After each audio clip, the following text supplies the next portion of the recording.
begin, a few points from me. This meeting will be held in a hybrid format with some members in the Senedd chamber and others joining by video conference. All members participating in proceedings of the Senedd, wherever they may be, will be treated equally. A plenary meeting held using video conference in accordance with the standing orders of the Welsh Parliament constitutes Senedd proceedings for the purposes of the Government of Wales Act 2006. Some of the provisions of Standing Order 34 will apply for today's plenary meeting, and these are noted on the agenda. And I would also remind members that standing orders relating to order in plenary meetings apply to this meeting and apply equally to members in the chamber as those joining virtually. The first item on our agenda this afternoon is questions to the First Minister, and the first question is from Dawn Bowden. Diolch, Llywydd. Would the First Minister update the Senedd on recent discussions with HM Courts and Tribunal Service about tackling COVID on the courts' estates in Wales? Sorry, thanks Dawn Bowden for that question. Courts in Wales must operate safely during the pandemic. To that end, officials maintain regular dialogue with the Ministry of Justice and with HMCTS. I have written to the Chief Executive seeking further assurances that all necessary steps are being taken to ensure the safety of those attending court premises in Wales. Thank you for that answer, First Minister. And following concerns that were raised with me, I've also recently written to the Courts and Tribunal Service seeking assurance that their operational practices remain in line with Welsh COVID rules. I do, of course, understand that the court service is under considerable pressure at the moment, but I was disturbed to hear that people appearing before the courts in Cardiff at weekends may have been transferred from areas like Merthyr Tydfil and Mid and West Wales and held in conditions that are not compliant with Welsh COVID regulations. I further understand that some 16 solicitors working in the courts in Cardiff have also made representation to the court service with their concerns about safe working practices. So can you please seek two assurances? One, that the treatment of people on remand and appearing before the courts in Wales, as well as those people working in the courts, is in compliance with Welsh COVID regulations, and to ask that Her Majesty's Courts and Tribunal Service make full use of their estate, including the restoration of weekend courts in places like Merthyr Tydfil if needed, to help us all keep safe from the spread of infection. Sorry, thank Dawn Bowden for a supplementary question. I'm very happy to take up the issues that she has identified. I thank her for letting me have sight of the letter that she herself has written to the Courts and Tribunal Service. And I did indeed see the letter from legal practitioners, their open letter of the 18th of September. I want to just assure members that the Welsh Government has remained in regular dialogue with senior people in the court service throughout the pandemic, both myself and the Counsel General. I had an exchange of letters with the Lord Chief Justice earlier in August, in which he said to me that Wales had been at the forefront of the efforts made by the service for safe reopening of Crown Courts and Magistrates' Courts. And I last had an exchange of letters with the Lord Chancellor, which culminated in a reply from him on the 21st of September. So I want to give members an assurance that we have pursued issues throughout the pandemic, making sure the Public Health Wales advice is directly available to the courts service and that its advice is properly known to them. It is then for them to make sure that they minimise risks, both to defendants and to other people who are working in the court system, and we will continue to make representations to the UK Government to ensure that court premises in Wales are safe for all of those who need to use them. Janet Finch-Saunders. Diolch, Llywydd. COVID-19, of course, is impacting on our courts and enforcement authorities from two directions, the actual virus and the burden of the regulations. Now, here in Cardiff, a jury in the trial of a man alleged to have been involved in a shooting incident has been discharged after one of their number reported coronavirus symptoms. Enforcement officers can recommend prosecution in a magistrate's court should local lockdown restrictions be breached. but they are simply overwhelmed. Now, South Wales Police is responding to an average of 40 reports of potential breaches daily, and Advon Jones, the North Wales Police Crime Commissioner, has stated publicly that now we're back to normal with traditional crime, plus we've still got to enforce these coronavirus regulations. So what steps, First Minister, are you taking to assist with tackling the two major issues being caused to enforcement authorities by COVID-19? Well, I would not myself describe the regulations that are there to keep us all safe as a burden. They are a necessary protection, which means that people's lives in Wales are safer than they would be without the regulations.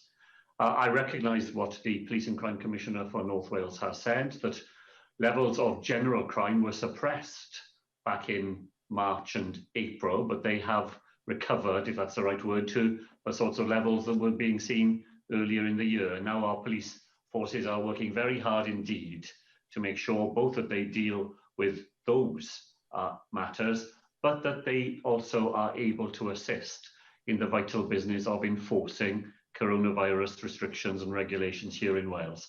I fully support the approach that our police forces have taken throughout the pandemic, that you begin always by making sure that people are aware of the rules, that you educate, you advise, you encourage, but when that runs out and people deliberately and knowingly break the laws that are there to protect us all, then enforcement action must be taken, and that is the approach which our police forces are taking, and they have the full support of the Welsh Government in doing so. Lynn Neagle. Thank you, Llywydd. What assessment has the First Minister made of the impact of the ongoing pandemic on the first 1,000 days of a child's life in Wales? So I thank Lynn Neagle for that. Although babies and young children are unlikely either to contract or be seriously affected by COVID-19, the Welsh Government remains focused on the long-term physical, mental and emotional well-being of all of those growing up during the coronavirus crisis. First Minister, the evidence is unequivocal that the first 1,000 days of a child's life from pregnancy to age 2 lays foundations for a healthy and happy life. The recent Babies in Lockdown report from the Parent Infant Foundation highlighted the stark impact that COVID has had on families and babies, and also that families already at risk of poor outcomes have suffered the most, coronavirus entrenching disadvantage yet again.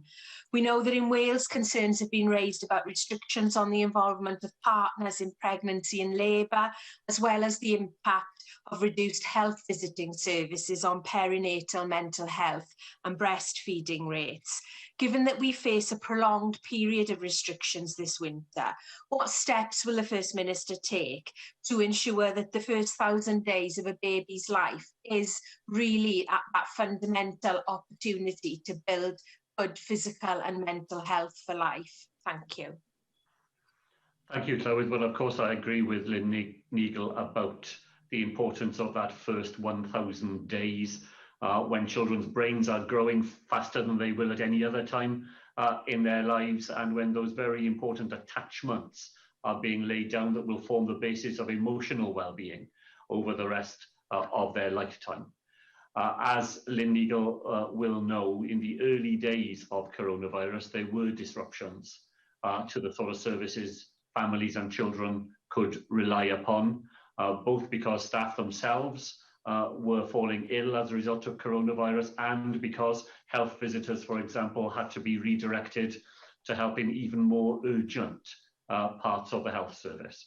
The good news is that all health visitors have now been repatriated, and those services that matter so much in the lives of those young children are being restored.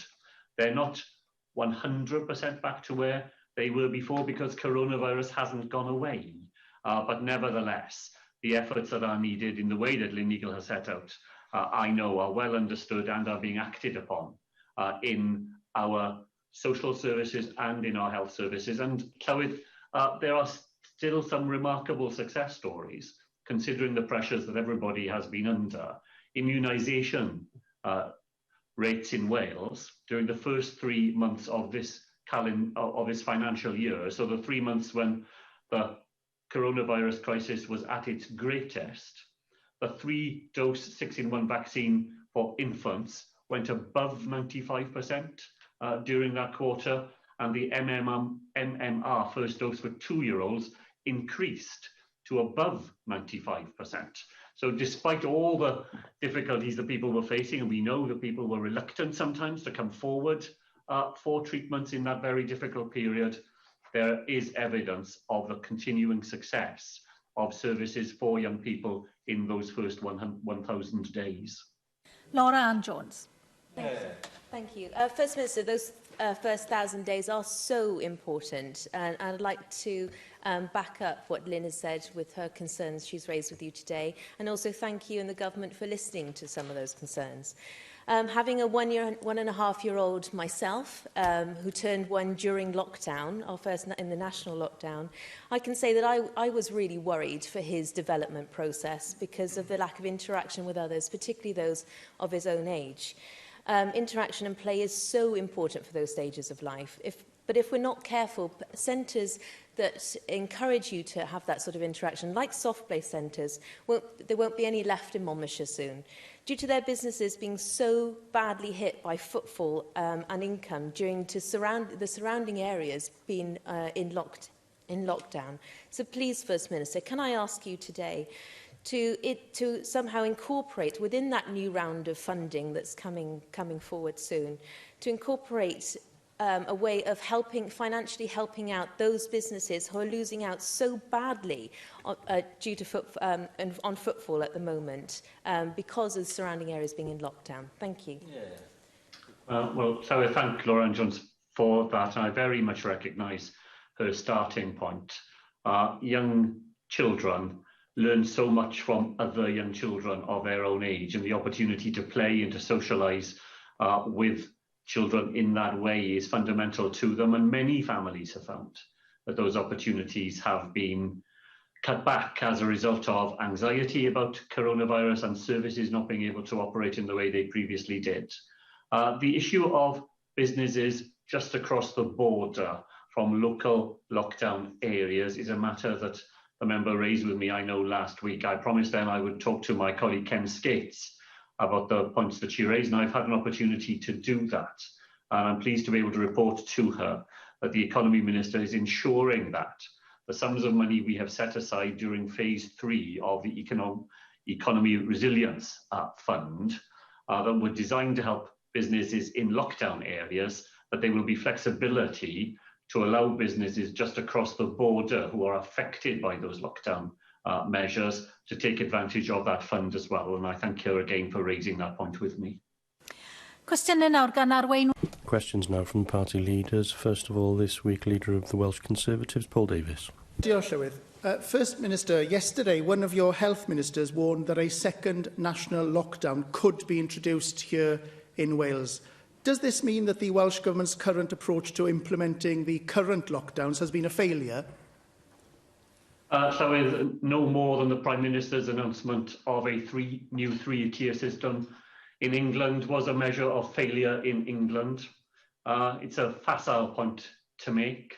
What the Health Minister was warning of yesterday is that coronavirus numbers are growing right across Wales, that the gap between those parts of Wales which are not in local lockdown measures and those who are is shrinking, and that we have to be prepared for the fact that the measures we have taken so far may not be enough to meet the onslaught of the virus during the autumn and winter.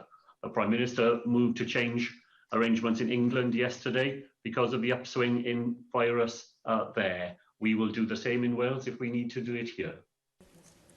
Llywydd, of course, the First Minister wants to talk about England, so let's talk about England. Let's talk about the fact that the latest evidence from the ONS shows that the number of COVID-related deaths is proportionately higher here in Wales than in England. Let's talk about the fact that 2/3 of tests carried out in Wales are done by UK Lighthouse Labs. And so Public Health Wales's capacity clearly isn't being used effectively in Wales. And let's talk about the massive investment the UK government is delivering into Wales to support our businesses and public services right across the country, over £4 billion to date. I have to say, Llywydd, I'd want to talk about England if I was responsible for this Welsh Government's record. Now, the Welsh Government's approach has been to implement a mix of county-wide lockdowns and hyper-local lockdowns, like in the case of Llanelli and Bangor. And in order to better judge the effectiveness or indeed ineffectiveness of the Welsh Government's current lockdown approach, it is vital that it publishes data at a community level. The Welsh Government must also publish data by demographics so we can follow trends and better use our resources to protect our people. And the Welsh Government must openly publish transmission data so that we see how the virus is being transmitted, for example, by household, hospitality setting, workplace or by travel. And the people of Wales must be able to judge for themselves whether the measures being taken by the Welsh Government so far have been proportionate or not. Now, some counties, of course, have chosen to publish community data themselves, such as Rhondda, Cynon Bridgend, Merthyr Tydfil and Monmouthshire. And that transparency is absolutely crucial. And it's only fair that everyone in Wales should have access to data about their own local communities. So, First Minister, will you now commit to leading on this by publishing data on a community basis, on a demographic basis and on a transmission basis, so that the people of Wales can be confident that the current lockdown measures are proportionate to the threat of the virus in their own areas? Well, so it is the policy of the Members' Party that for Wales we should see England, so nobody should be surprised at his introduction to this next series of questions. I agree with him that local level data published by some local authorities in Wales has been a very useful guide for those local populations, and would encourage other local authorities who are in a position to do so to do the same. The Welsh Government publishes a huge amount of data every day in relation to coronavirus, both directly ourselves and through Public Health Wales and through other aspects of services for which we are responsible. What I won't do is to publish data that is so volatile that it is impossible to draw sensible and reliable conclusions from it. The data we publish needs to be data that can be sensibly used, and where it can be, then we do.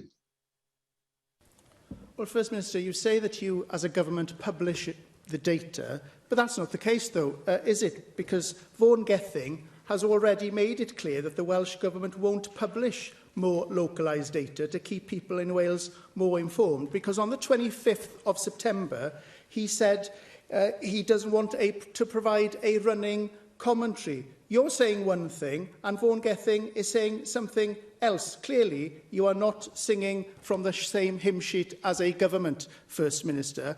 And Wales needs a balance between protecting lives and livelihoods, and we're yet to see enough valuable data to judge the proportionality of the Welsh Government's measures. Instead, what we have seen is the Welsh Government push for a travel ban, despite providing no evidence that one is actually needed. And First Minister, before you push ahead with a travel ban, you should publish the evidence that you have that proves the case for one. And in the meantime, the Welsh Government has had plenty of opportunities to bring in mandatory testing at Cardiff Airport. 4 weeks ago, you said you were in discussions with the managers of the airport you own, and yet there's still been no progress. First Minister, passenger numbers are down by 93%. So do you have any intention to introduce mandatory testing, the same testing your party colleagues in London keep calling for, or, as is the case with your proposed travel ban, are you just waiting for England to do it first? Well, I'm afraid the Leader of the Opposition really is all over the place this afternoon. He hops from one remote contingency to another. There is no difference between the Health Minister and myself. I said we would not publish data at a localised level that is not reliable and cannot help people to make informed and proper decisions. That is what the Health Minister says. That is what the member needs to understand.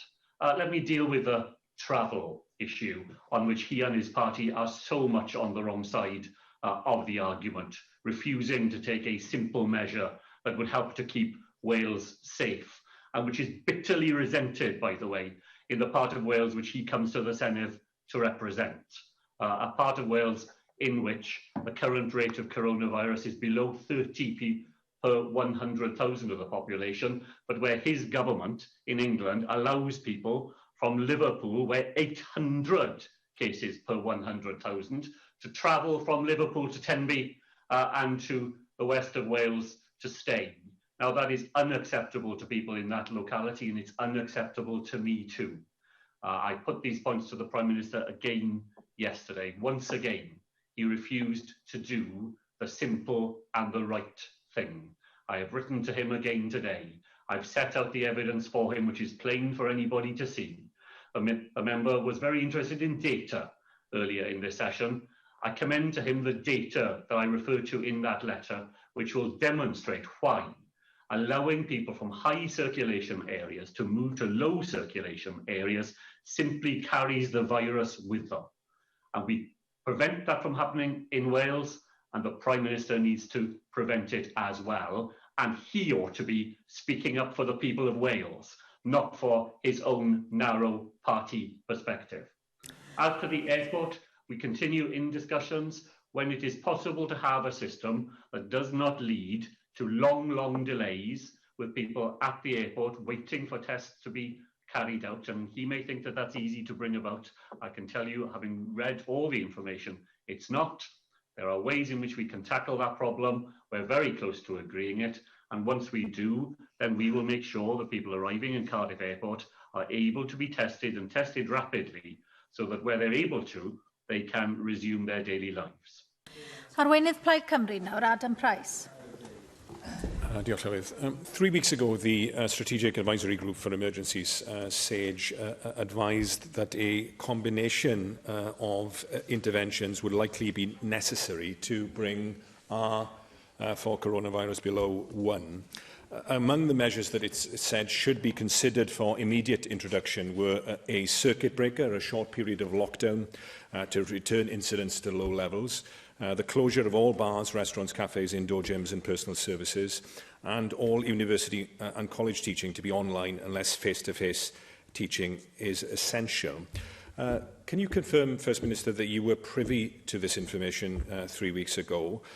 And with R in Wales and currently at 1.37 and with the number of new cases reported today at 764, why have you decided not to implement the SAGE recommendations when you have said consistently that you would be guided by the science? Well, so SAGE advice comes to the Welsh Government via the TAC committee. It doesn't come unmediated because SAGE advice is dominated by the need to provide advice to the largest of the 4 UK nations. That's why we have our own technical advisory cell, and SAGE advice comes to me via that cell, and we've not yet been advised by TAC to implement a circuit breaker system. But I do take the arguments in favour of a circuit breaker period seriously, and in the COBRA meeting yesterday, I asked the Prime Minister for an extra special COBRA meeting specifically to discuss the circuit breaker idea. I think it's an idea that will need further examination and needs to be shared in perspectives between the 4 UK nations. I repeat that call to the Prime Minister in the letter that I've written to him today. Let's look at the evidence from the Technical Advisory Cell that you referred to, First Minister. I mean, on the 18th of September, it said a package of non-pharmaceutical interventions on a local and national scale may be needed to bring R below 1. An earlier and more comprehensive response is likely to reduce the length of time for which they're required. It repeated that in its next report on the 25th of September, in which it said, if the current measures do not bring R below 1, then further restrictions will be needed to control the epidemic in Wales. The earlier additional measures are introduced, the more effective they will B, your Labour colleague at Westminster, Jonathan Ashworth, has said today that the inaction of the government in light of the Sage Papers is alarming, and that the Labour opposition would have followed the scientific advice and implemented a circuit breaker weeks ago. Keir Starmer said yesterday that the Prime Minister in these circumstances has to act quickly and decisively. But doesn't the same also apply to you, First Minister? Well, Llywydd, I believe we have acted quickly and decisively. The local restrictions that we have in health protection areas in Wales go beyond what is required in England, even in the Tier 3 measures that the Prime Minister has published. And over the weekend, we had to move again to impose such local restrictions in another area of Wales, in Bangor, in North Wales. So I believe we do act quickly, we do act decisively. I want to be clear with members, as with people who live in Wales, that if the position we face continues to deteriorate, if the number of cases of coronavirus continues to go up, if we continue to see an additional flow of people into our health service, as we have over the last week. So 4 weeks ago, the number of beds occupied by people with suspected or confirmed coronavirus in our hospitals was around 200. This week, it's around 500. If we continue to see those numbers rise in that way, then further measures will be needed. One area where we do need quick and decisive action is in relation to travel from areas of high infection that you've already referred to. This is the 4th week running that I've highlighted the absurdity of people in areas of high COVID rates in England being allowed to travel into parts of Wales. Yesterday, the Health Minister for the first time confirmed that there had been importation of coronavirus cases from contact with some of those high prevalence areas in England. Perhaps, First Minister, you could give us a little bit more detail about that evidence. But clearly, the UK government should act to close this travel loophole. But, you know, waiting for Bojo is proving a pretty futile exercise. So rather than writing another unanswered letter or waiting for a 4-nation COBRA, why not act independently now in the interests of the people of Wales? If you need extra parliamentary time this week, First Minister, to get this legislation through, then we as an opposition party will support you. Can we really afford to wait another day, let alone another week?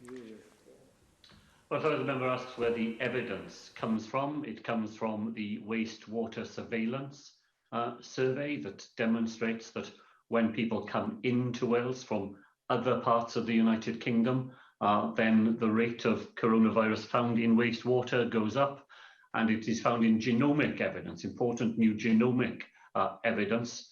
Refer to that in the letter that I've sent to the Prime Minister.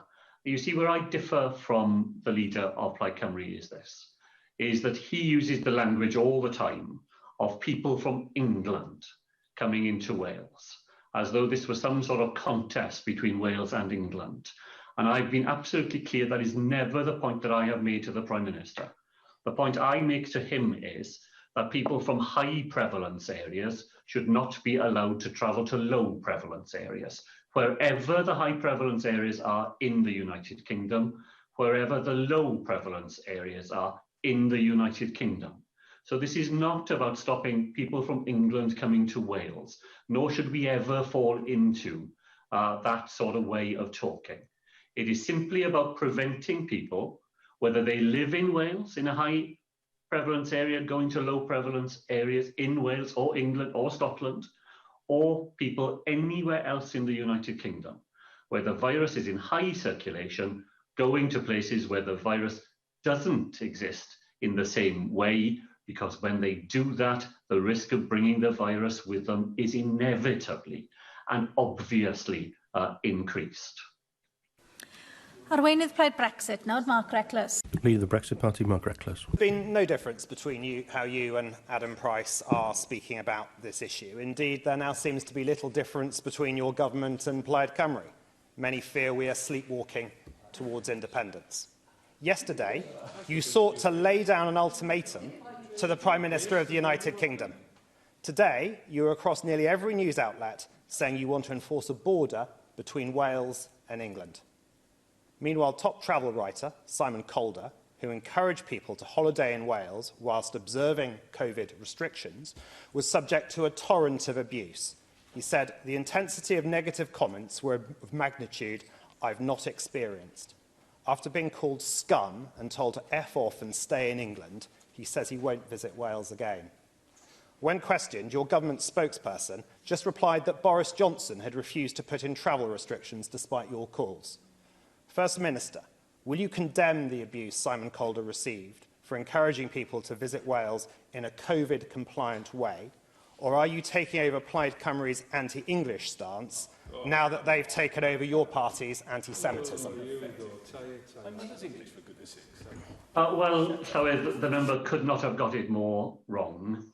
I have done my very best throughout the discussion about travel to make it clear that for me it is not a matter of the border.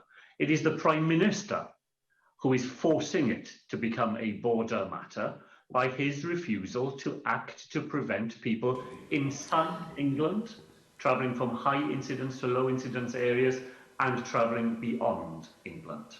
So my position is, I believe in the United Kingdom, I believe in a successful United Kingdom. I regret bitterly that the Prime Minister acts in ways that cast a doubt on that in the minds of others. And I repeat, Llywydd, as I've said already, for me this is absolutely not to do with preventing people from England coming to Wales.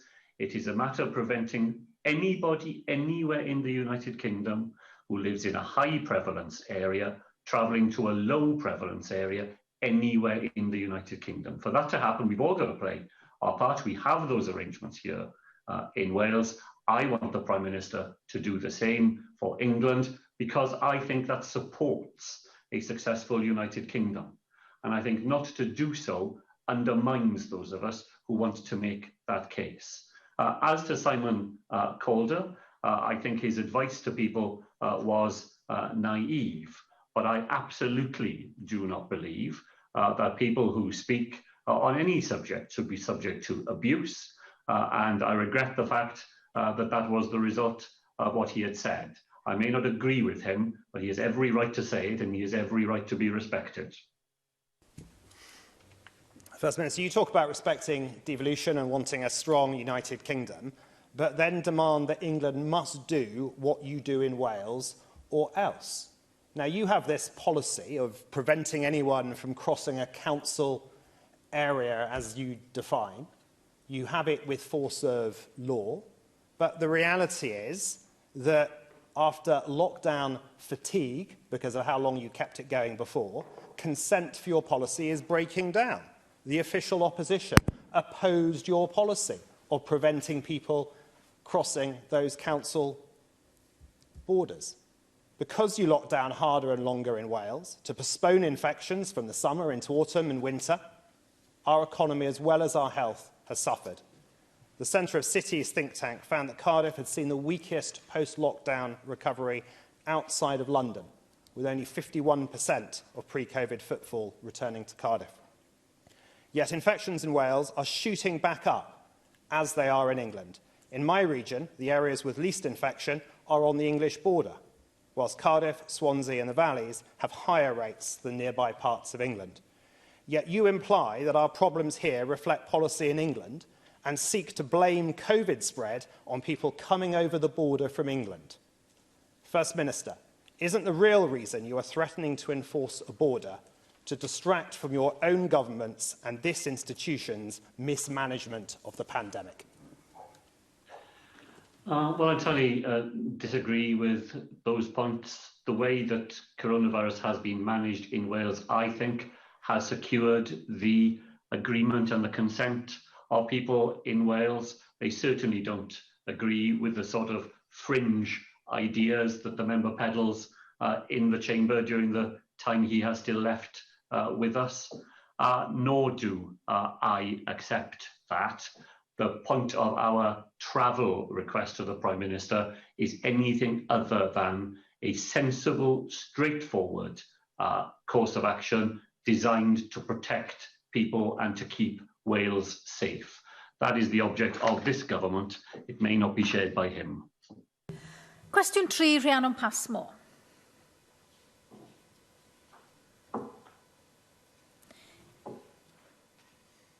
You're not unmuted, Rhiannon Passmore. Can't be heard. Yes, carry on.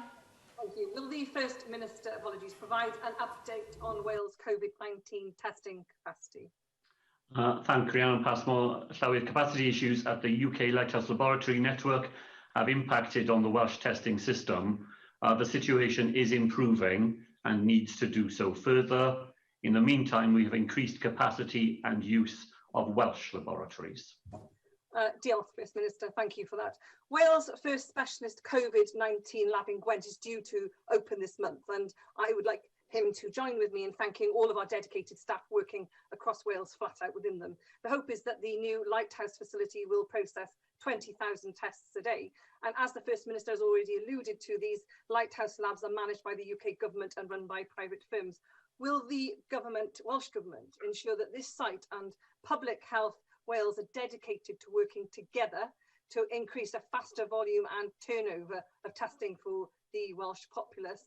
Furthermore, the announcement last week that the Welsh Government would create local testing sites at Wales universities in Cardiff, Swansea, Pontypridd, Bangor and Aberystwyth is also to be welcomed. So, First Minister, what further possibilities are there for the Welsh Government to increase that testing capacity, and what possibility is there of locating a testing facility within my constituency of Isfahan? Thank you. Thank Rhiannon Passmore for that. She's right to say that the new centre at IP5 became operational on the 5th of October. It's already able to process 10,000 tests a day and will be able to process 20,000 tests a day when fully operational in the next couple of weeks. So that will further boost our lab capacity, the resilience of our system, and will help us to go on improving turnaround time. So I'm very pleased to be able to give that reassurance to the member that we are using that opportunity as we are using the £32 million the Minister for Health was able to make available to Public Health Wales to provide 24-hour working in regional labs in Swansea, Cardiff and in Rhyl, and 6 new hot labs situated in acute general hospitals. The local test sites at universities, the one in Treforest opened on the 25th of September, the one in Swansea opened earlier this week, the one in Bangor will open on the 16th of October, in Cardiff on the 16th of October, in Aberystwyth on the 19th of October. So once again, we are moving rapidly to make sure that those local testing facilities are available. I want to give the member an assurance that we would use our mobile testing units as well, so that if there were a need for additional specific site facilities in her constituency, were that to become necessary, then we have the facilities and we have the experience of moving them rapidly to those places where they are most needed. Andrew R.T. Davis.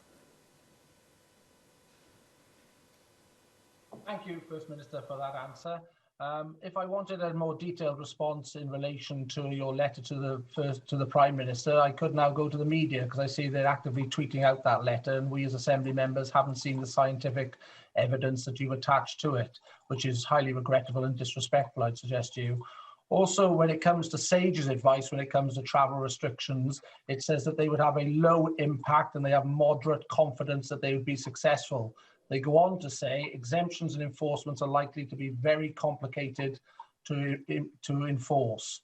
So given that is SAGE's advice back in September, and I assume you as a government have seen that, what confidence have you got that the testing analysis that you have passed over to the Prime Minister overrides the advice that SAGE has given on travel restrictions? Well, I'm not certain what that question has anything to do with Wales's testing capabilities. And if he wants to talk about being disrespectful, I wrote to the Prime Minister over 2 weeks ago with a detailed request for travel restrictions. I'm not even had a reply to that letter. That's disrespectful. That's disrespectful to the Senedd and disrespectful to the people of Wales. I provided the Prime Minister with the very latest information and research that has come in after the date to which the member referred. Let's hope that this time he will be prepared to consider it with the seriousness it deserves. Rhina Piorwerth.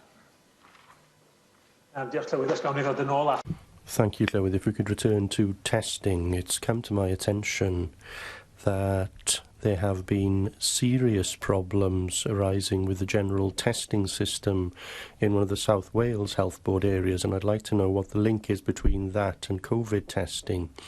I understand that day-to-day blood testing in GP surgeries has been cancelled, and it's only emergency testing that can happen. It sounds like a kind of thing that we were being warned about when the Roche supply chain came into difficulties, but I note that the Health Minister told us a week ago that that wouldn't affect Wales. Can the First Minister tell us what's going on here? Well, Llywydd, I would have to have more details about the problems that Rhina Piorwerth has alluded to. I have seen a written statement from Vaughan Gething which explained the impact that the problems that Roche is facing at the moment could have here in Wales, not on the side of coronavirus, but on other things that we are trying to combat every day in the health service. I don't yet quite understand the background to this specific question, but of course if Rhina Piorwerth wishes to write to me with the details, I'd be more than happy to look into these issues. Pedwar David Rowlands.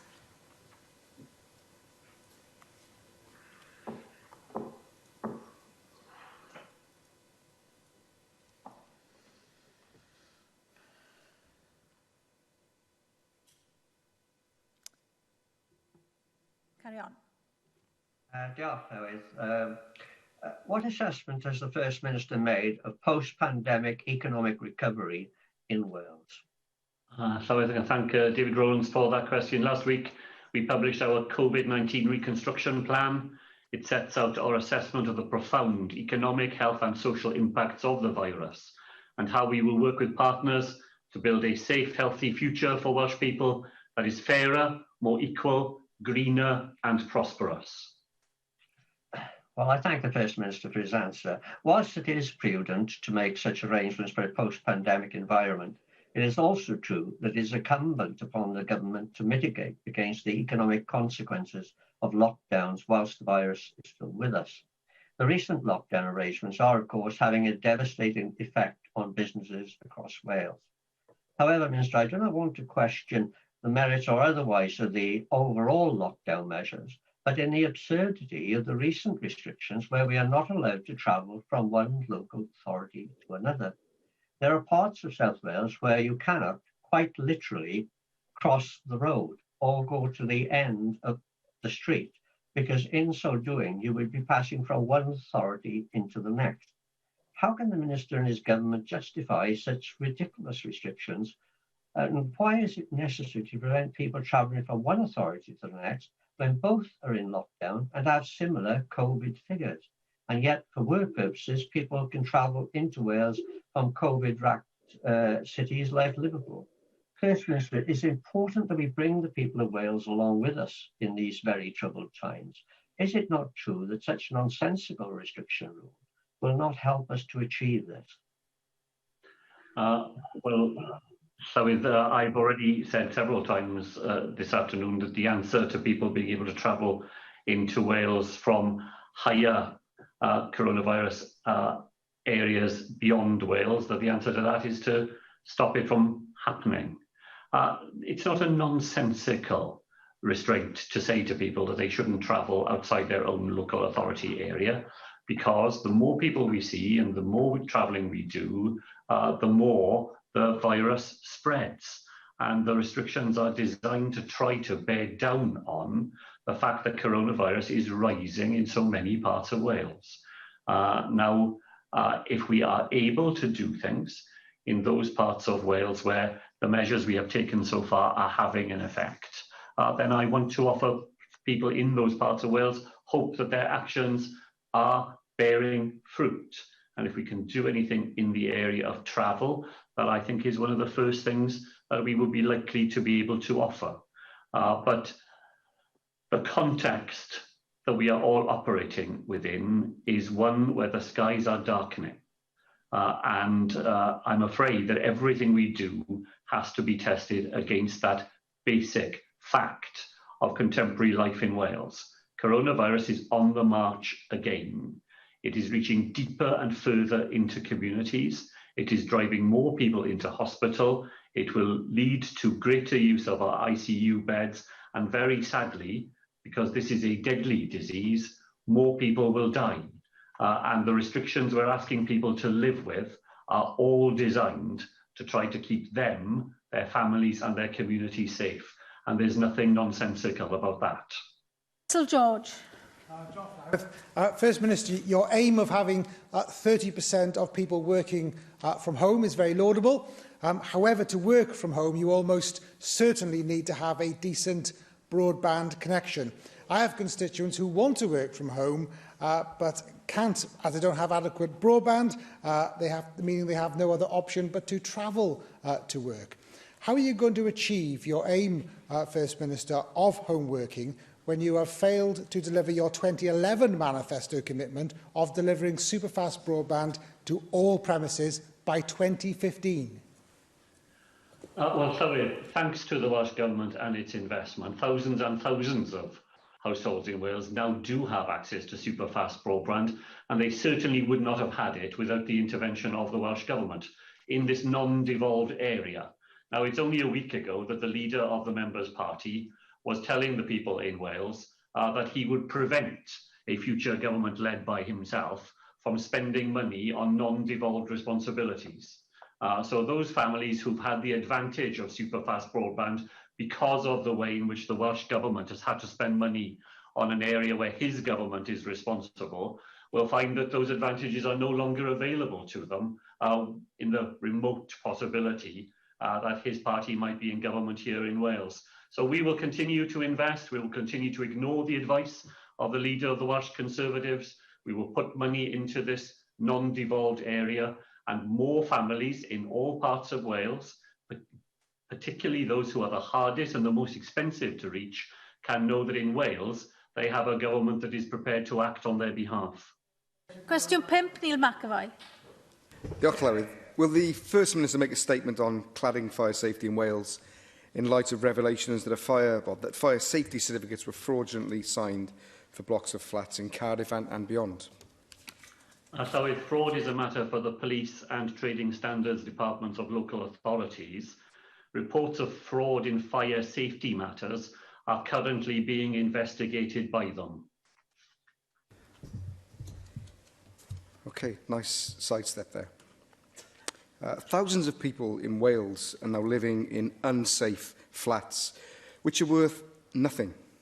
They can't sell them, and they live there knowing that if there is a fire, then we'll be looking at a Welsh Grenfell. They're being absolutely rinsed at every opportunity. Insurance is through the roof, the service charges are rising, and some are even having to pay for fire safety inspectors to be on site at all times.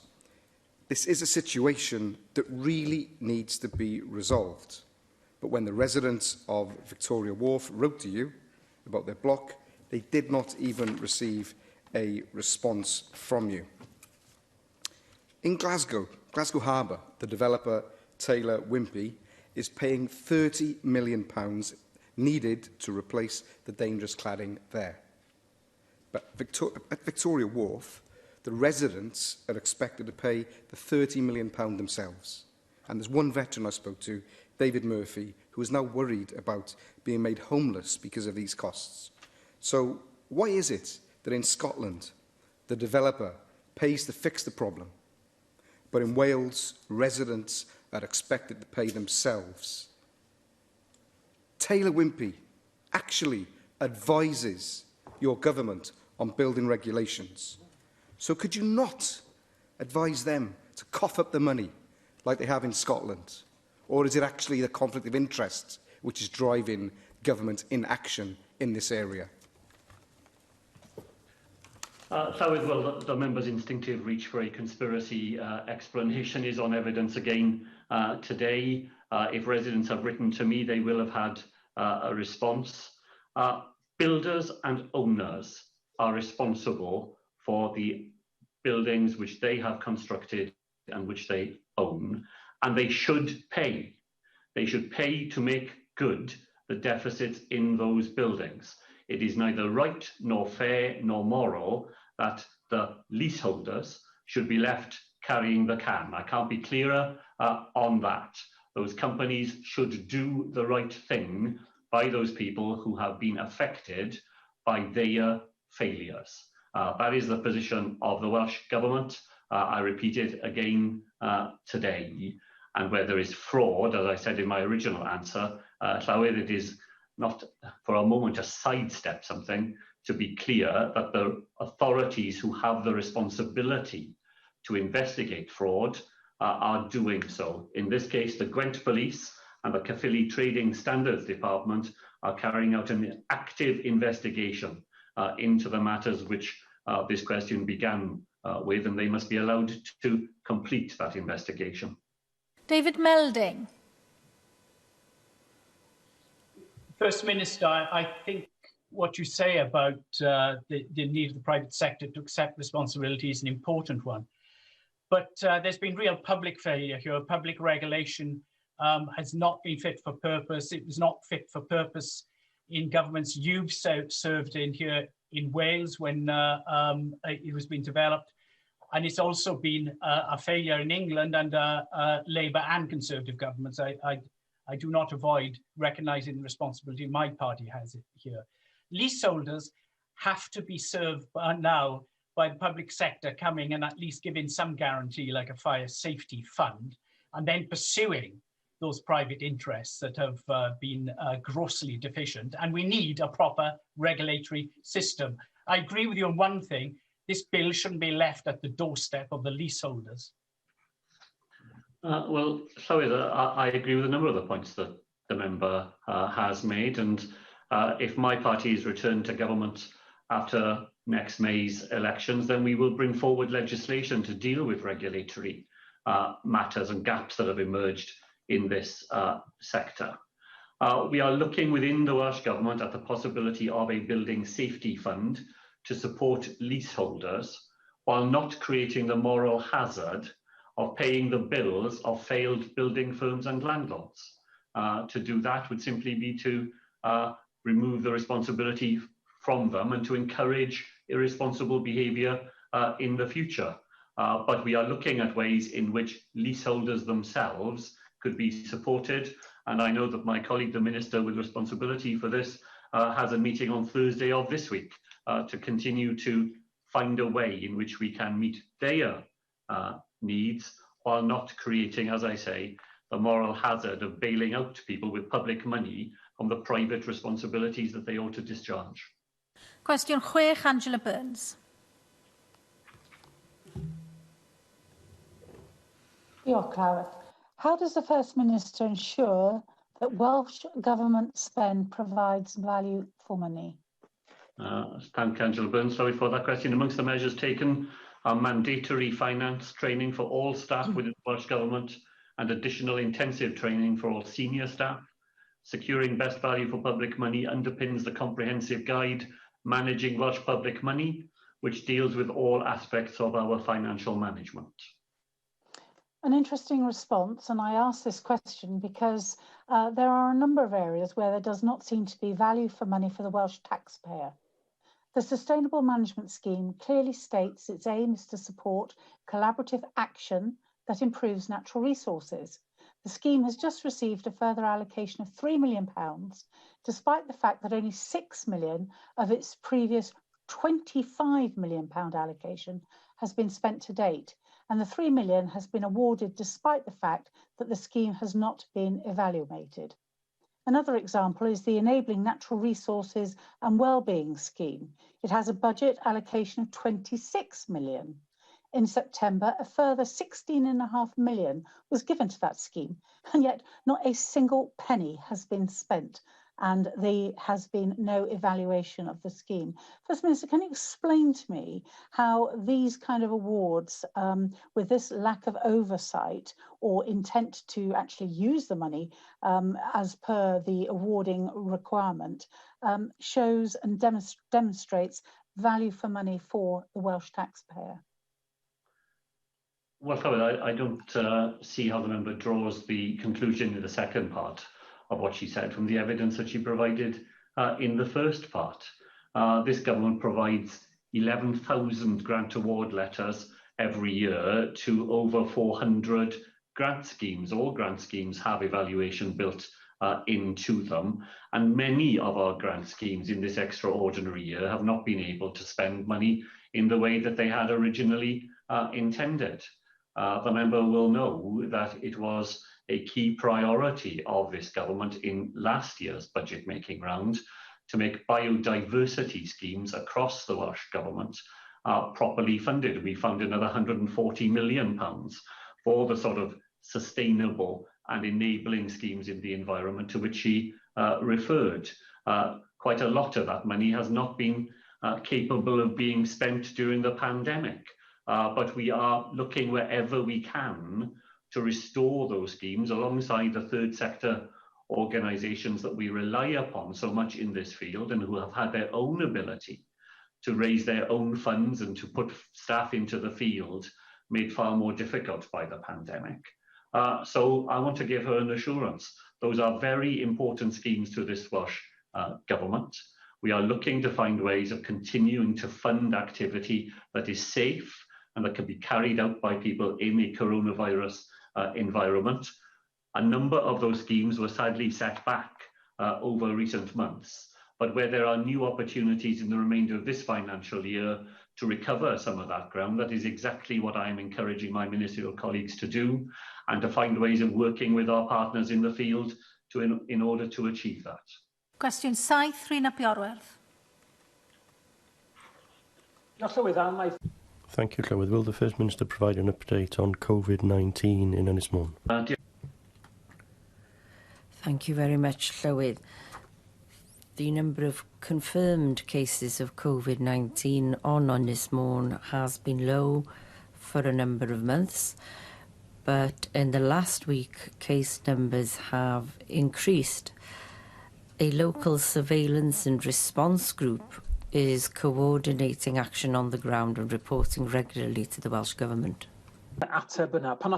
Thank you for that response. When Bangor went into higher state of restrictions, one business contacted me immediately asking whether they could go into the same restrictions because of the support available to businesses with higher restrictions. But on so many levels, businesses in my constituency are suffering in the same way without those restrictions.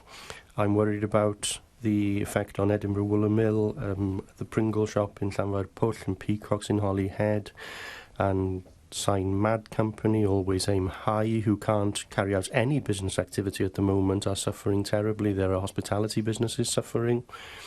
There are businesses and the self-employed who haven't been able to access support under stages 1 or 2 of the Resilience Fund and are desperate for support. And Business Wales, which is an agency of Welsh Government, has referred at least 2 businesses to my office to seek support and help. So, First Minister, can we have a commitment, 1, that there will be a renewed attempt to identify what's required for those facing the gravest economic problems because of failure to access help to date, and 2, that the Welsh Government will seek to ensure that support is extended to all areas, not just those who are facing higher levels of restrictions? Before the First Minister answers that question, I'm aware that there is some difficulty with the translation at the moment that's related to our ongoing broadband connection problems. I'm assuming that the First Minister did understand the question without the need for translation, but we will be looking into this matter further. So the First Minister to respond. Llywyd, I'll respond in English to the questions in that case. And I want to just give an assurance to Rhyn ap Iorwerth that when over the weekend we were taking the difficult decision to impose local restrictions in the Bangor area, we had around that table many local services and bodies able to reflect on the impact that that would have on Ynys Môn in particular. We followed that up yesterday with a meeting involving the leader of Ynys Môn local authority to make sure that we could hear directly from her of the likely impact of those Bangor restrictions on the island. So we were aware of it from the very beginning as an issue and have followed it up since. I think Rhina Bioreth will have heard my answer to Laura Ann Jones earlier in the afternoon about flexibility in the funds that we are providing to local lockdown areas, to neighbouring areas, where the impact of that spills over into those localities. That will certainly be the case in Ynys Môn. And once again, I'll make sure that in discussions that I will have with my colleague Ken Skates, that we find ways of making sure that the necessary help to firms directly affected on the island because of the Bangor restrictions, that is taken properly into account. Finally, question 8, Leanne Wood. What is the Welsh Government doing to help people in the Rhondda overcome the impact of coronavirus? Thank Leanne Wood Llywydd for that. As we set out in our reconstruction plan, we are committed to a reconstruction that works for the people of Wales, including the Rhondda, by addressing the issues that matter most to them: unemployment, entrenched inequalities, affordable housing, revitalising our town centres and supporting the foundational economy. Research from Save the Children has shown that more than half of the families in Wales on universal credit or child tax credits have had to cut back on essentials. And I'm seeing this at a community level with demand for the anti-poverty food project that is run from my office with the help of local councillors and fantastic volunteers. Will you provide more support for struggling businesses and families? I'm sure you support the calls on the UK government today from the TUC, and I'm sure that you will also share my pessimism about those basic demands for workers' rights being met.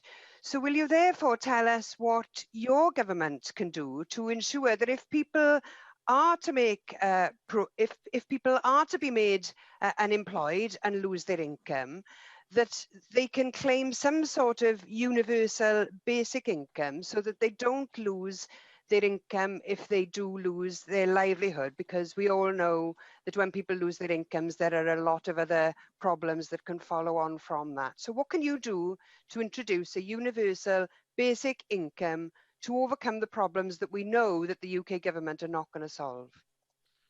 Llywydd, while I myself have long seen the attractions of a universal basic income, it's simply not an idea that is capable of being introduced unilaterally in Wales, just as the member sister party in Scotland has not been able to introduce a universal basic income in Scotland either.